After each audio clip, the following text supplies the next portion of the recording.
Жұмыссыздар жат ағымның басты нысанасы. Деструктивті діни ағымның ықпалында кететіндердің көпшілігі жұмыссыз жастар.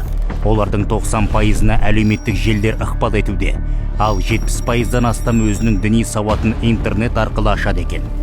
Экстремистік ағымдар Facebook, ВКонтакте, Тапаталк, Одноклассники, Инстаграм, Телеграм, ТикТок әлеуметтік желдерін қолданады. Өйткені бұл платформалар жастар тарапынан үлкен сұраныста.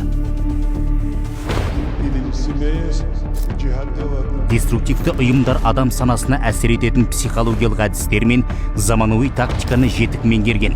Жастарға онлайн ойындар, форумдар, жабық чаттар арқылы тұзақ құруда. Өздері дайындайтын контенттің тақырыбы да мемондалап тұр.